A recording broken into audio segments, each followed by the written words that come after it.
Civilians में आप सभी का स्वागत है। ये जेपीएससी की मेंस की क्लास हो रही है, जिसमें हमने पेपर 5 को शुरू किया है, जिसमें सेक्शन बी, सेक्शन सी और सेक्शन डी को कंप्लीट कर लिया है। इसके साथ ही पब्लिक एडमिनिस्ट्रेशन भी कंप्लीट हो गया है, पॉलिटी भी कंप्लीट हो चुका है। 8 से 10 क्लास में हम लोग का इकोनॉमिक्स का सेक्शन ए भी पूरी तरीके से कंप्लीट हो जाएगा। आज का जो टॉपिक रहेगा वो हम लोग का एग्रीकल्चर से संबंधित रहने वाला है। इससे पहले हमने राष्ट्रीय आय, मुद्रास्फीति को भी कंप्लीट कर लिया है, प्लस जननांग के लाभांश को भी खत्म कर लिया है। इसका पीडीएफ आपको टेलीग्राम पे मिल जाएगा, लिंक डिस्क्रिप्शन में दिया है, आप उसके थ्रू ऐड हो सकते हैं। तो हम लोग का सेक्शन ए का जो चौथा चैप्टर है वो है कृषि और ग्रामीण अर्थव्यवस्था। पहला क्वेश्चन है, भारतीय कृषि के महत्व एवं विशेषता पर प्रकाश डालें। तो जैसा कि सभी को पता है कि भारत कृषि प्रधान अर्थव्यवस्था वाला देश है और आराम से ही यहाँ की जो कृषि होती है वो जीवन निर्वाह की भूमिका में रही है। यानी कि मुख्य रूप से यहाँ पे खाद्यान्न फसलों की उत्पादन किया जाता है ताकि बस जीवन को जिया जा सके। इससे लाभ कमाने का उद्देश्य मैक्सिमम नहीं रहता है। लेकिन अंग्रेज के आने के बाद कृषि संरचना में परिवर्तन होना शुरू हो गया और नकदी फसल और व्यावसायिक फसलों को भी प्रोत्साहन मिला। यानी कि अंग्रेज के आने से पहले और जहाँ तक अभी भी देखा जाता है तो काफ़ी अधिक मात्रा में खाद्यान्न फसल का ही उत्पादन किया जाता है। लेकिन अंग्रेज के आने के बाद नकदी फसल और व्यावसायिक फसलों को भी काफ़ी अधिक प्रोत्साहन मिला। लेकिन अंग्रेजी प्रणाली के कारण भारतीय किसान की हालत जो है वो कृषि उत्पादन बढ़ाने के बावजूद और भी दयनीय हो गया। और हालत इस प्रकार हो गया कि आज़ादी के बाद से लगातार भारतीय कृषि जो है वो स्वप्राप्यता तथा आत्मनिर्भरता प्राप्त करने के लिए भी संकल्पित है। यानी कि अंग्रेज के आने के बाद जहाँ पे खाद्यान्न फसल पर जोर था, वहीं पे नकदी फसल और व्यावसायिक फसल के उत्पादन पर भी प्रोत्साहन मिला। लेकिन इसके बाद भारतीय कृषक का हालात और भी खराब हो गए और इस प्रकार से हो गए हैं कि कृषि क्षेत्र में आत्मनिर्भर प्राप्त करने के लिए अभी भी भारत संकल्पित है। और आज़ादी के 7 दशक से अधिक समय बीत जाने के बावजूद भी भारतीय कृषि का महत्व जो है वो भारतीय अर्थव्यवस्था में निम्न रूपेण परिलक्षित होता है। यानी कितने दिनों के बाद भी भारतीय कृषि का भारतीय अर्थव्यवस्था पर काफ़ी बड़ा योगदान देखने को मिलेगा। जैसे कि जीडीपी में कृषि क्षेत्र का योगदान क्या है, सकल घरेलू उत्पाद में योगदान क्या है। तो जब नियोजन काल था तो उसमें कृषि क्षेत्र का जीडीपी में अलग अलग वर्ष में लगभग 14.2% से 51% के मध्य में रहता था। और वर्ष 1950-51 में यह 51% था। तो वहीं वर्ष 2011-12 में अगर बात किया जाए तो ये घट के मात्र 14.2% रह गया था। यानी कि यहाँ पे परसेंटेज तो घटा है, लेकिन इसको उत्पादन में भी काफ़ी अधिक वृद्धि देखा गया था। हालांकि राष्ट्र आय के आंकड़े हेतु नए आधार वर्ष श्रृंखला 11-12 के आधार पर 19-20 में कृषि और उससे संबंधित क्षेत्र का जीडीपी में योगदान लगभग 17.8% था। यानी कि 50-51 में 51% था, जो कि काफ़ी ज़्यादा मात्रा में था। वही घट के 19-20 में हो गया हम लोग का, 11-12 में हो गया 14.2% हो गया। यानी कि अगर ग्राफ में वैल्यू देखा जाए तो ग्राफ में काफ़ी कम प्लेस में कृषि क्षेत्र का योगदान आएगा। लेकिन ऐसा हम लोग नहीं बोल सकते हैं कि 1950 की तुलना में 2011 में कृषि क्षेत्र में उत्पादन में कमी हुआ है। उत्पादन में वृद्धि हुआ है, इसके साथ ही साथ टर्सरी सेक्टर का भी काफ़ी अधिक वृद्धि हुआ है। परिणाम स्वरूप परसेंटेज में कृषि क्षेत्र का योगदान घटा है, लेकिन उत्पादन में कृषि क्षेत्र में वृद्धि हुआ है। और स्पष्ट है कि जीडीपी में कृषि का प्रतिशत योगदान में कमी अर्थव्यवस्था में कृषि के महत्व में गिरावट नहीं करता। वही बात बोला गया है कि परसेंटेज में कमी हुआ है, लेकिन इसका मतलब ये नहीं है कि कृषि की कमी की वजह से अर्थव्यवस्था में गिरावट हो रहा है, बल्कि यह सिर्फ व्यवस्था के द्वितीय और तृतीय क्षेत्र के सापेक्षिक तीव्र वृद्धि को प्रदर्शित करती है। यानी कि कृषि क्षेत्र में भी वृद्धि हुआ है, लेकिन प्राइमरी सेक्टर और सेकेंडरी द्वितीय और तृतीय सेक्टर का वृद्धि हुआ है, जिसके परिणाम स्वरूप जो ग्राफ अगर हम लोग बनाएंगे तीनों चीज़ का, तो उस स्थिति में परसेंटेज में कृषि क्षेत्र काफ़ी कम नजर आएगा, लेकिन उत्पादन में कोई कमी नहीं हुआ है, क्योंकि वर्तमान समय में आधुनिक तरीके से कृषि के उत्पादन क्षमता को बढ़ाने में काफ़ी अधिक कार्य किए जा रहे हैं। भारत में कृषि क्षेत्र का जीडीपी मात्र 0.3 भाग जो है वही कृषि शोध पर व्यय किया जाता है, जिसको बढ़ाने का मांग भी किया गया था। 5% करने का मांग किया गया था किसान आयोग के द्वारा। तो इस प्रकार से हम लोग देखेंगे कि कृषि क्षेत्र का जीडीपी में किस प्रकार से योगदान है। अगर 51% योगदान 1950-51 में था तो समझ सकते हैं कि कितने व्यक्ति रोजगार के लिए, जीवन यापन करने के लिए कृषि क्षेत्र पर निर्भर है। अब रोजगार, तो भारत में 52% से अधिक कार्यशील जनसंख्या जो कृषि क्षेत्र में लगी है। अगर कृषि क्षेत्र में लगी है मतलब ये जीवन निर्वाह करने का स्रोत उनका मुख्य रूप से क्या है, कृषि ही है। तो कहीं ना कहीं ये भारी मात्रा में लोगों को रोजगार प्रदान किया हुआ है। फिर मजदूरी वस्तुओं की पूर्ति, तो इसमें क्या आ जाएगा कि उन सभी वस्तुओं को शामिल किया जाएगा जिन्हें देश की जनता अपने जीवन योग्य आवश्यकताओं को संतुष्ट करने हेतु उपभोग करती है, जैसे कि चावल हो गया, गेहूँ हो गया, दाल, मक्का, तिलहन। तो ये सब हो गया मजदूरी वस्तु। तो ये सब की पूर्ति लगभग यहाँ के किसान खुद से उत्पादन करके कर लेते हैं। भारत में कृषि क्षेत्र का लगभग 121 करोड़ लोगों का भोजन 51 करोड़ पशुओं को चारा उपलब्ध कराता है। फिर आता है औद्योगिक विकास में सहायक। तो कोई भी उद्योग होगा उसको कच्चे माल की प्राप्ति प्राथमिक क्षेत्र से ही होगी। अगर कोई बिस्किट कंपनी है तो उसको कच्चे माल की प्राप्ति यानी कि बिस्किट बनाने के लिए गेहूं की आवश्यकता होगी, तो उसके लिए कहीं ना कहीं उसे प्राथमिक क्षेत्र पर ही निर्भर रहना पड़ता है। तो जो कृषि है वो कच्चे माल की पूर्तिकर्ता के रूप में भी अर्थव्यवस्था के औद्योगिक क्षेत्र की समृद्धि के लिए काफ़ी महत्वपूर्ण हो जाता है। सूती हो गया, पटसन वस्त्र उद्योग हो गया, या फिर चीनी उद्योग हो गया, तेल उद्योग, बागान उद्योग, ये सब प्रत्यक्ष रूप से कृषि पर निर्भर है। तो वहीं हथकरघा उद्योग की बात किया जाए, या फिर चावल या फिर बुनाई, अनेक लघु कुटीर उद्योग हैं जो कि कृषि से ही कच्चे माल की प्राप्ति करते हैं। फिर अंतर्राष्ट्रीय व्यापार का योगदान। तो विश्व व्यापार संगठन के द्वारा प्रकाशित अंतर्राष्ट्रीय व्यापार सांख्यिकी के अनुसार कृषि एवं खाद्य पदार्थ के वैश्विक निर्यात में भारत की स्थिति में सुधार के फलस्वरूप विश्व में 10वें स्थान पर आ गया है। अब है कि यातायात उद्योग की समृद्धि में सहायक। तो भारत में रेल और सड़क मार्ग इन दोनों से कृषि उत्पादों का परिवहन करते हैं, क्योंकि अगर कृषि में वस्तुओं का उत्पादन किया जा रहा है तो वैसी स्थिति में उन्हें एक जगह से दूसरी जगह पर ले जाने के लिए रेल और सड़क मार्ग दोनों का प्रयोग किया जा रहा है। और परिणाम स्वरूप अगर कृषि में उत्पादन में वृद्धि हो रही है तो सेवाओं की मांग में भी वृद्धि होगी। अब है कि कृषि में क्या क्या चुनौतियाँ हैं। तो निम्न उत्पादकता। तो कृषि का सबसे प्रमुख चुनौती यही हो गया कि कम उत्पादकता है, जो कि कम औसत उपज से विशेष करके दाल के मामले में अस्पष्ट है। यानी कि भारत में दाल की मांग तो काफ़ी अधिक रहती है, लेकिन उत्पादन दाल के क्षेत्र में कम देखने को मिलता है। और सर्वप्रथम प्रमुख खाद्यान्न गेहूँ और चावल में सर्वाधिक उपज और सिंचित क्षेत्र में उगाए जाते हैं। यानी कि टोटल हम लोग का लगभग 45% सिंचित भूमि है, तो उसमें मैक्सिमम क्षेत्र में गेहूं और चावल की ही खेती की जाती है। और इनमें सरकार के द्वारा कृषि के लिए पहुंचाए गए संसाधन का सर्वाधिक भाग भी प्रयोग किया जाता है, यानी कि चावल और गेहूं के उत्पादन में, चाहे वह जल हो, उर्वरक हो, बिजली हो, ऋण हो या फिर MSP। तो सरकार के द्वारा MSP भी चावल और गेहूँ में प्रदान किया जा रहा है। अगर सरकार चाहेंगे दाल के उत्पादन में अधिक वृद्धि हो तो वैसी स्थिति में भी दाल में MSP देंगे, परिणाम स्वरूप किसान दाल का उत्पादन करेंगे। यानी कि हम पढ़े थे कि MSP की वजह से सरकार कृषि के रूप को भी परिवर्तित कर सकते हैं। लेकिन इस सब के बावजूद भी चावल के मामले में 46% और गेहूँ जो है 39% उपज से कम है। और गेहूँ में भारत का वर्ष 2013 में 30,075 kg प्रति हेक्टेयर का औसत उत्पादन से कम था, और पंजाब और हरियाणा में 45 किलोग्राम प्रति हेक्टेयर से अत्यधिक उपज हुआ था 2013 में। लेकिन फिर भी अधिकांश अन्य राज्य में यह उपज जो था वो बांग्लादेश से भी कम था, यानी कहीं न कहीं बहुत खराब स्थिति था। धान के उत्पादन में सभी भारतीय राज्यों की उपज चीन से कम है, और अधिकांश राज्य की उपज बांग्लादेश से भी कम है। तो भारत के सर्वाधिक उत्पादक राज्य पंजाब में धान की उपज लगभग 6,000 किलोग्राम प्रति हेक्टेयर, जबकि चीन की उपज में ये भी क्या है, कम है, क्योंकि चीन में 6700 किलोग्राम प्रति हेक्टेयर है। यानी कि उत्पादकता काफ़ी कम देखा जा रहा है। इसके पीछे बहुत सारे वजह हो सकते हैं। अब दाल के बारे में बात करते हैं। तो भारत दाल का बहुत बड़ा उत्पादक है, तो साथ ही साथ उपभोक्ता भी है, क्योंकि भारत में दाल जो है वो प्रोटीन का सबसे बड़ा स्रोत में से एक है, और इसका उत्पाद जो होता है वो अधिकांश देशों की तुलना में भारत में काफ़ी कम है। इसीलिए हम लोग को दाल जो है वो आयात भी करना पड़ता है। औसतन ब्राज़ील, नाइजीरिया और म्यांमार जैसे देशों में अपेक्षाकृत अधिक उपज होती है भारत की तुलना में। लेकिन कुछ राज्यों का उत्पादन जो होता है वो अखिल भारत में औसत उत्पादन से भी कहीं अधिक हो जाता है। लेकिन दाल उत्पादक राज्य प्रमुख जो हो जाएंगे वो मध्य प्रदेश हो जाएंगे, जहाँ पे उपज 938 kg प्रति हेक्टेयर। वहीं चीन में 1550 kg प्रति हेक्टेयर उपज की मात्रा का सिर्फ और सिर्फ 5वां भाग आता है।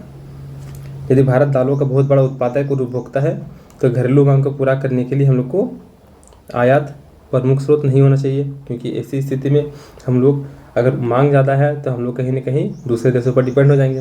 तो हम लोग को क्या करना चाहिए कि दाल के उत्पादन में कैसे वृद्धि हो, इस पर हम लोग को सोचना चाहिए।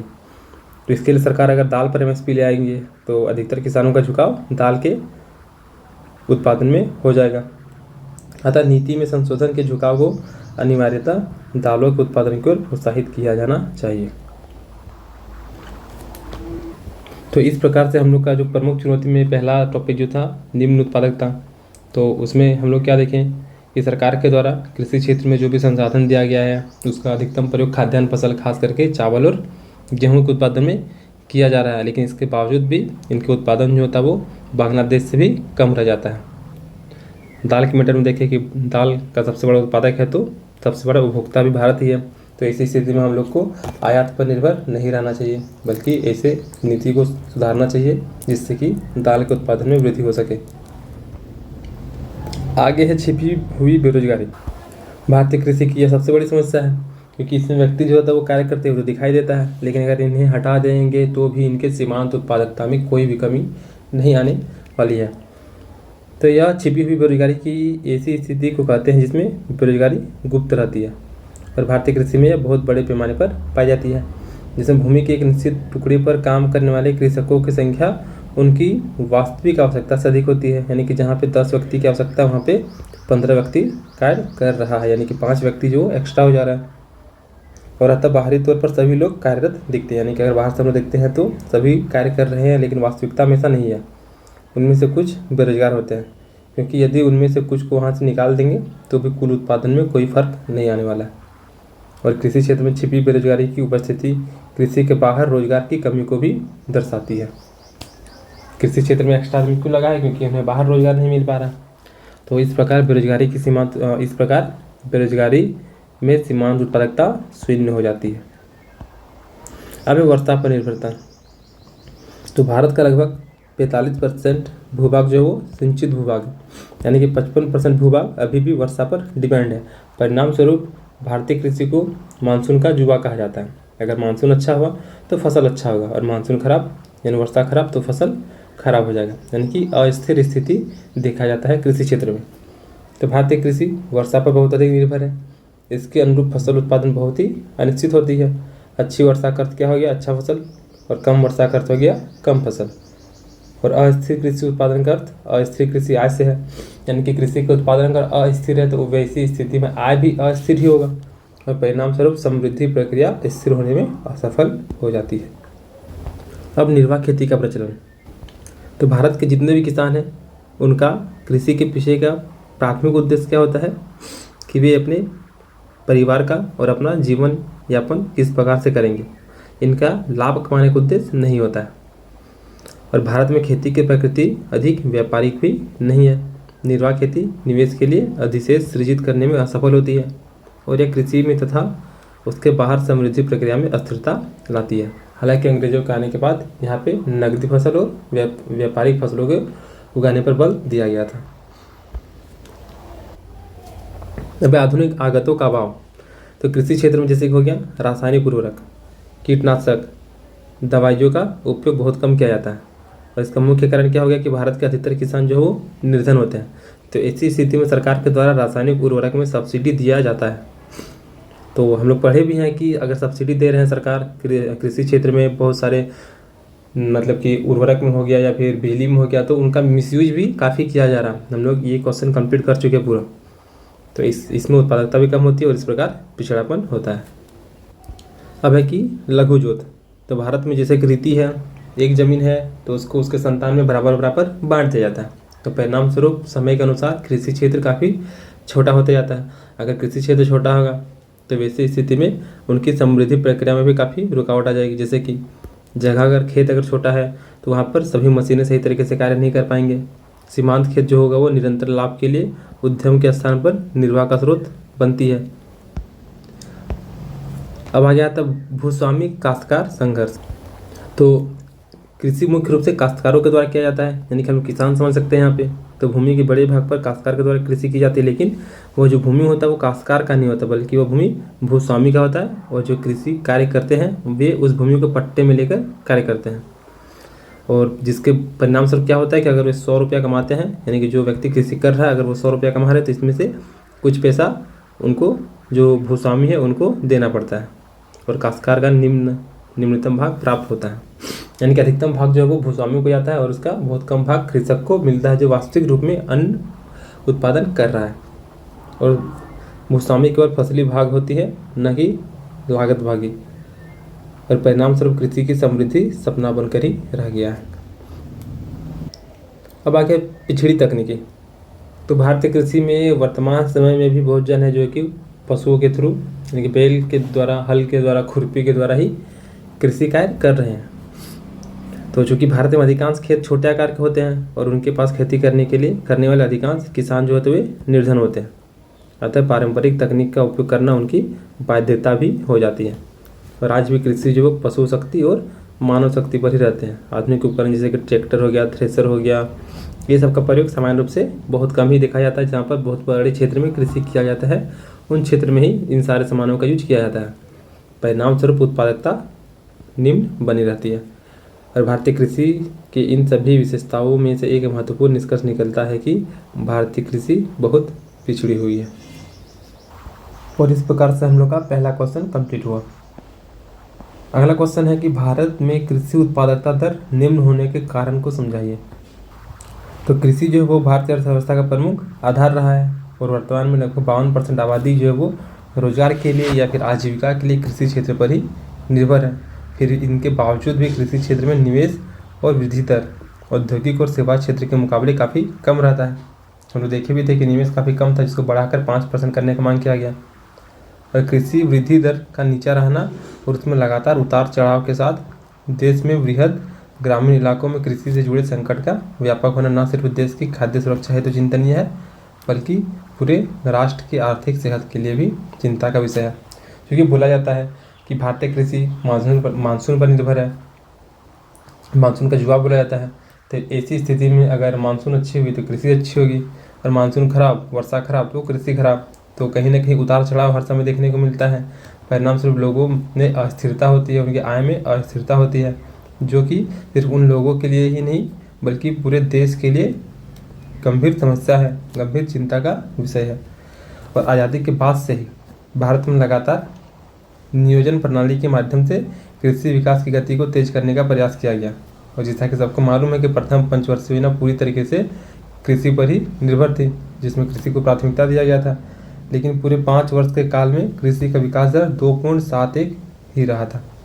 इसके अलावा भी सरकार की बहुत सारी योजनाओं में सरकारी समिति कृषि विकास दर का ही लक्ष्य रखा गया, जो कि लगभग 4% था। लेकिन 8वीं और 11वीं पंचवर्षीय योजना को छोड़कर अगर सभी योजनाओं की बात की जाए तो जो भी लक्ष्य था उससे काफ़ी पीछे रहा था। यानी कि आज़ादी के बाद से कृषि क्षेत्र में उत्पादन वृद्धि करने के लिए काफ़ी अधिक सरकार प्रयास कर रही है, लेकिन उनका लाभ उस प्रकार से नहीं मिल पाया। इसके पीछे भी बहुत सारे कारण हो सकते हैं कि सरकार के द्वारा जो भी योजना बनाया गया वो ग्राउंड लेवल पे उतना अच्छा से लागू नहीं हो पाया, या फिर किसान और योजना के बीच में सामंजस्य स्थापित नहीं हो पाया। हालांकि 8वीं और 11वीं पंचवर्षीय योजना के अलावा जो भी पंचवर्षीय योजना थी उसमें कृषि क्षेत्र का जो भी लक्ष्य था उससे काफ़ी पीछे थे। फिर आता है हम लोग का हरित क्रांति, जो कि 66 से 69 के बीच में आता है। तो 66 से 69 के बीच 3 वार्षिक योजना और चौथी पंचवर्षीय योजना के दौरान कृषि क्षेत्र में हरित क्रांति आई और भारत पहली बार कृषि और खाद्यान्न क्षेत्र में आत्मनिर्भर बन गया और साथ ही साथ वो निर्यात भी करने लगा।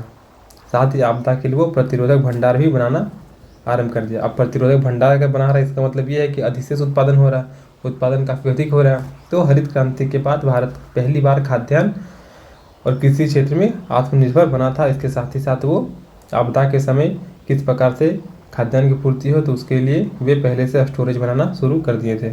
और 1980 के दशक आते आते फिर से कृषि क्षेत्र में ठहराव देखने को मिलता है। फिर आता है 1990 का दशक, जहाँ पे एलपीजी रिफॉर्म शुरू हो जाता है और उद्योग और सेवा क्षेत्र के तर्ज पर विकास किया। लेकिन विभिन्न सरकार के द्वारा सदाबहार क्रांति, इंद्रधनुषी क्रांति, इसके बारे में हम लोग कंप्लीट पढ़े हैं, द्वितीय हरित क्रांति भी हम लोग पढ़ लिया है, का आह्वान करने के बावजूद कृषि क्षेत्र में विकास की लंबी छलांग नहीं दिखाई दे रही है। यानी कि 1990 में सबसे पहला क्या हो गया कि आज़ादी के बाद से ही भारत के कृषि क्षेत्र में काफ़ी खराब स्थिति था। तो पहला पंचवर्षीय योजना आया जिसमें कृषि क्षेत्र को प्राथमिकता दिया गया, लेकिन उसका रिजल्ट उतना अच्छा नहीं रहा जैसा कि अनुमान था। फिर आता है 1966 का काल आता है जिसमें हरित क्रांति आया और भारत पहली बार खाद्यान्न क्षेत्र में और कृषि क्षेत्र में आत्मनिर्भर बन गया। साथ ही साथ भारत भंडारण भी करने लगा। लेकिन 1980 के दशक आते आते फिर से कृषि क्षेत्र में ठहराव देखने को मिलने लगा। फिर आता 1990 का दशक जहाँ पे एलपीजी रिफॉर्म होने लगा और यहाँ पे द्वितीय क्षेत्र और तृतीय क्षेत्र काफ़ी अधिक डेवलप करने लगा। लेकिन उसके तुलना में उम्मीद था कि कृषि क्षेत्र में भी विकास होगा, लेकिन कृषि क्षेत्र में उस प्रकार से विकास नहीं हुआ। तो विकास करने के लिए समय समय पर सदाबहार क्रांति, इंद्रधनुषी क्रांति, द्वितीय हरित क्रांति जैसे काफ़ी योजनाएं लाई गई, लेकिन वे भी बहुत कारगर साबित नहीं हुई। फिर CH हनुमंतराव कृषि क्षेत्र में आए और इस ठहराव के लिए सिंचाई और ऋण सुविधाओं का अभाव, निवेश की कमी, पुराने बीज, फसल चक्रण का अभाव जैसे कारकों को जिम्मेदार मानते हैं। बैंक वाले किसान देखकर बहुत तेजी से लोन देना नहीं चाहते हैं। निवेश की काफ़ी कमी होती है, यानी कि सरकार का जो बजट होता है उसमें भी निवेश काफ़ी कम किया जाता है। जनरली यहाँ के किसान जो होते हैं वे कृषि करते हैं वे, और कृषि से ही कुछ अनाज जो होते हैं वे अगले साल के बीज के रूप में प्रयोग करने लगते हैं, यानी कि एक ही बीज का बार बार वे प्रयोग करते हैं। तो ये सारे कुछ कारण हैं जिसको हनुमंतराव कृषि क्षेत्र में आए ठहराव का मुख्य कारण मानते हैं। फिर कि भारतीय कृषि दर को प्रभावित करने वाले निम्नलिखित कारक हैं। तो भारतीय कृषि की मानसूनता पर निर्भर, जिसकी वजह से भारतीय कृषि को मानसून का जुआ भी कहा जाता है। आर्थिक समीक्षा 19-20 के अनुसार वर्तमान में कुल कृषि क्षेत्रफल का लगभग 46% भाग जो है सिंचित है और 54% जो वो मानसून की मेहरबानी पर निर्भर है, यानी कि मानसून होगा तो कृषि होगा। पंजाब, यूपी, एमपी, आंध्र प्रदेश जैसे कुछ राज्य में ही सिंचाई सुविधा काफ़ी अच्छी स्थिति में हुआ है। बाकी अन्य राज्यों में सिंचाई की सुविधा का अभाव है, जिसकी वजह से फसल की या तो बुआई नहीं हो पाती है या फिर बोई गई फसल भी सिंचाई सुविधा के कारण नष्ट हो जाती है। यानी कि भारतीय कृषि पिछड़ेपन का आज भी मुख्य कारण क्या हो गया, तो सिंचाई सुविधा हो गया। अब है निवेश एवं शोध का अभाव। तो भारत जो है वो दुनिया में सर्वाधिक तेजी से निवेश को आकर्षित करने वाला देश था, लेकिन घरेलू या विदेशी निवेश दोनों निवेश में से कोई भी कृषि क्षेत्र में बिल्कुल नहीं हो पाया। यानी कि कृषि क्षेत्र इन दोनों से घरेलू निवेश और विदेशी निवेश से अछूता था। यानी कि जब एलपीजी रिफॉर्म आया 1991 में, तो उस समय द्वितीय क्षेत्र और तृतीय क्षेत्र में काफ़ी अधिक निवेश होने लगा। लेकिन ऐसा अनुमान था कि कृषि क्षेत्र में भी होगा, लेकिन कृषि क्षेत्र में न तो घरेलू निवेश हुआ और न ही विदेशी निवेश हुआ। और भारत में पैदावार तो बढ़ी, लेकिन इसकी गुणवत्ता में काफ़ी गिरावट आने लगी। और विकसित देश के द्वारा घरेलू समर्थन जारी रखने से भारतीय फसलें अंतर्राष्ट्रीय बाजार में प्रतिस्पर्धी भी नहीं रह पाई, क्योंकि इनकी क्वालिटी सबसे पहले की खराब है अंतर्राष्ट्रीय लेवल पे, और चूँकि ये महंगी है तो इसी स्थिति में भी अंतर्राष्ट्रीय बाजार पर टिक नहीं पाती है, जिसके कारण इस क्षेत्र में होने वाले निवेश पर भी नकारात्मक प्रभाव पड़ने लगा। और अंतर्राष्ट्रीय बाजार की कीमता को बदलने के लिए अहम है कि कृषि क्षेत्र में नई तकनीक और कम कीमत वाले उन्नत किस्म के बीजों का प्रयोग हो, और इसके लिए कृषि शोध पर बल देना अनिवार्य है। अब भारत में कृषि क्षेत्र में कुल जीडीपी का मात्र 0.3% भाग ही व्यय किया जाता है, जबकि अमेरिका जैसे देश में 4% तक का व्यय किया जाता है कृषि में शोध करने के लिए कुल जीडीपी का। और राष्ट्रीय किसान आयोग के द्वारा इसको बढ़ाकर, यानी कि शोध में जीडीपी को बढ़ाकर लगभग 5% करने का सुझाव दिया गया है। अब है कि उर्वरक का असंतुलित प्रयोग। तो सरकार के द्वारा उर्वरक में सब्सिडी दिया गया, तो परिणाम स्वरूप किसान इतना उर्वरक का प्रयोग करने लगे कि उससे बहुत सारी समस्याएं आने लगी। तो भारतीय कृषि के विकास की गति को तेज करने में उर्वरक का प्रयोग काफ़ी महत्वपूर्ण हो जाता है, और सरकार इसके लिए यूरिया जैसे उर्वरकों पर किसानों को सब्सिडी देना आरंभ किया। लेकिन इसका दुष्प्रभाव ये हो गया कि किसान के द्वारा यूरिया की आवश्यकता से अधिक प्रयोग आरंभ कर दिया गया। परिणाम स्वरूप जल प्रदूषण, मृदा प्रदूषण, ये सारी चीज़ें देखने को मिलने लगी और उर्वरक के उपयोग में असंतुलन की स्थिति उत्पन्न हुई। भारत में उर्वरक आवश्यकता का मानक NPK है, जिसका अनुपात 4:2:1 है, नाइट्रोजन, फास्फोरस और पोटेशियम। परंतु इसका समुचित प्रयोग न होने से मिट्टी के पोषक तत्व नष्ट होने लगे। यानी कि हम लोग को यूरिया का प्रयोग इस प्रकार से करना था 4:2:1 के रेशियो में, लेकिन किसान को सब्सिडी मिला, परिणाम स्वरूप इससे काफ़ी अधिक मात्रा में प्रयोग करने लगे और जो मिट्टी के पोषक तत्व हैं वो नष्ट होने लगे, जिससे एक बड़ा उपजाऊ क्षेत्र धीरे धीरे बंजर भूमि में परिवर्तित होने लगा। अतः यह आवश्यक है कि वर्मी कंपोस्ट जैसे उर्वरक को सरकार प्रोत्साहन दे और किसान को जागरूक बनाए। और वर्तमान में मोदी सरकार ने इस दिशा में सुधार हेतु सॉइल हेल्थ कार्ड मिशन शुरू किया है, जिससे भूमि की उर्वरता बने रहते हुए उर्वरक का प्रयोग हो और सतत आर्थिक विकास के लक्ष्य को हासिल किया जा सके, ताकि इस दिशा में यह एक सराहनीय कदम है। यानी कि सब्सिडी दिया गया है तो उसका भी कहीं ना कहीं मिसयूज हो गया है, क्योंकि किसान लोग, अधिकतर किसान पढ़े लिखे नहीं होते हैं और उनको ये भी नहीं पता होता है कि यूरिया को किस मात्रा में प्रयोग करें, तो परिणाम स्वरूप वे असंतुलित रूप से जो भी यूरिया है, DAP है, उसका प्रयोग करने लगते हैं और धीरे धीरे एक कृषि जो भूमि एक बंजर भूमि के रूप में परिवर्तित होने लगता है। फिर फसल विविधीकरण का अभाव। तो एक भारतीय कृषि का सबसे बड़ा समस्या क्या हो गया कि यहाँ पे विविधीकरण नहीं होता है और विशेषज्ञों के अनुसार खाद्यान्न क्षेत्र में आत्मनिर्भरता प्राप्त करने के बाद गेहूं और धान के बजाय बागवानी जैसे बेहतर विकल्प पर भी फोकस किया जाना चाहिए था। मोटे अनाज के पैदावार को भी प्रोत्साहित किया जाए, फल, सब्जी, मसाला और फूल की खेती पर भी बल दिया जाए, तो ही जाके भारतीय कृषि नया आयाम गढ़ सकती है। लेकिन मुख्य रूप से यहाँ पे खाद्यान्न फसल ही उपजाया जा रहा है। सरकार को गेहूँ, चावल के न्यूनतम समर्थन मूल्य की तरह बागवानी क्षेत्र के लिए भी MSP की घोषणा करनी चाहिए। ऐसा अगर कर देंगे, यानी कि बागवानी क्षेत्र में MSP घोषित कर देंगे, तो लगभग सभी किसानों का रुझान बागवानी क्षेत्र की ओर आ जाएगा। परिणाम स्वरूप भारतीय कृषि का रुख बदल जाएगा और अगर ऐसा हुआ तो कृषि क्षेत्र में भी निर्यात की संभावनाओं का नया दौर आरंभ होगा। इसके अलावा खाद्यान्न फसलों पर ज़्यादा ध्यान देना, कृषि पर विशाल आबादी का निर्भर होना और कृषि जोत का दिन ब दिन छोटा कर लेना, उत्पादन में रूढ़िवादी तकनीक का प्रयोग होना आज भी है, जिससे कारक भी कृषि विकास की गति प्रदान करने में रुकावट बनकर खड़े हैं, जिसके लिए एक दीर्घकालिक नीति अपनाने की आवश्यकता है। तो ये सब कुछ कारण हो गए जिसकी वजह से भारतीय कृषि उत्पादकता में निम्न दर देखा जाता है। अगला क्वेश्चन है कि वर्तमान समय में भारत सरकार द्वारा कृषि उत्पादन को बढ़ाने के लिए कौन कौन सी कदम उठाई गई है, इन सरकारी प्रयासों की समीक्षा करें। यानी कि सरकार के द्वारा क्या कदम उठाया गया है जिससे कि कृषि उत्पादन में बढ़ोतरी हो। तो भारत विश्व का अभी तो पहला हो गया, लेकिन आंकड़े के अनुसार दूसरा सर्वाधिक जनसंख्या वाला देश है 2011 की जनगणना के अनुसार। और देश का लगभग 70% आबादी जो है वो खाद्य असुरक्षा के दौर से भी गुजर रहा है, जो कि काफ़ी खराब स्थिति है। और 1970 में, यानी कि जो कि 66 में हरित क्रांति आया था, तो 1970 तक हरित क्रांति की सफलता के बावजूद वर्तमान समय में खाद्यान्न उत्पादन की वृद्धि दर को बनाए रखना सरकार के लिए चुनौती बनी हुई है। 21वीं सदी के आरंभ में ही भारत द्वितीय हरित क्रांति की सफलता के लिए प्रयासरत है और कृषि में लगभग 4% विकास दर को प्राप्त करने के लिए सरकार काफ़ी अधिक प्रयास कर रही है। पहला क्या हो जाएगा कि कृषि उत्पादन दर को बढ़ाने के लिए सरकार ने मशीनीकरण को प्रोत्साहित किया और वर्तमान समय में कुल जोतों में ट्रैक्टर की भूमिका, सिंचाई में पंप की भूमिका और अन्य दूसरे संयंत्रों को सब्सिडी के साथ लोगों तक पहुँच सुनिश्चित कराने के लिए प्रयासरत है। यानी कुल मिला के जो भी आधुनिकीकरण तकनीक है उनमें सरकार सब्सिडी प्रदान कर रही है। तो ऐसी स्थिति में किसान को कम दाम में ही ये सारी चीज़ मुहैया कराया जाएगा, परिणाम स्वरूप कृषि के उत्पादन में वृद्धि किया जा सकता है।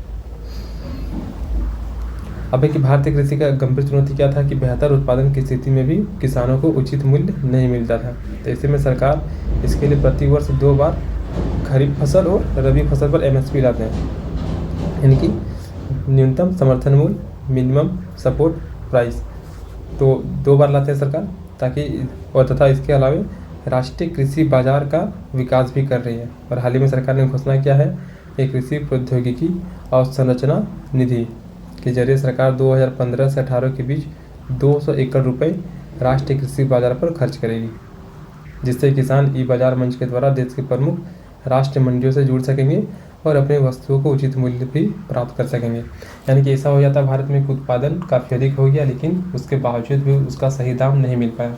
तो ऐसी स्थिति में सरकार खरीफ और रबी फसल में 2 बार MSP लाता है, यानी कि न्यूनतम समर्थन मूल्य। इसके अलावा भी सरकार बहुत सारे प्रयास कर रहे हैं जिसके बाद किसानों के आय में वृद्धि किया जा सके, यानी कि उन्हें ऐसा मंच प्रदान कर रहे हैं जहाँ पे भी अपने उत्पादन को बेच सके और अच्छा मूल्य भी प्राप्त कर सके।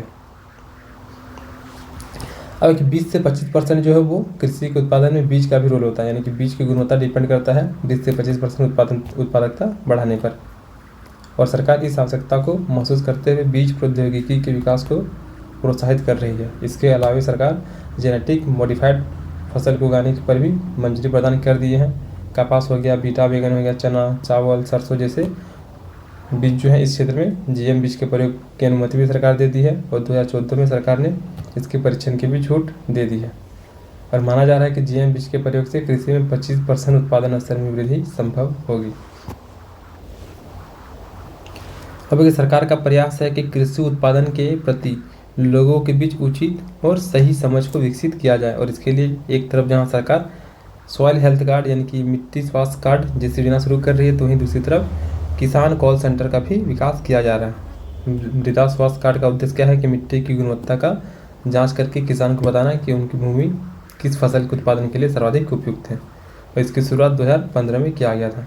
जबकि किसान कॉल सेंटर के माध्यम से किसान को फसल की बुआई के समय बीजों की उपलब्धता, खाद्य की उचित मात्रा आदि जैसी समस्याओं का भी समाधान मांग सकते हैं। इसका टोल फ्री नंबर 1551 है, इस पर कॉल भी लग जाता है।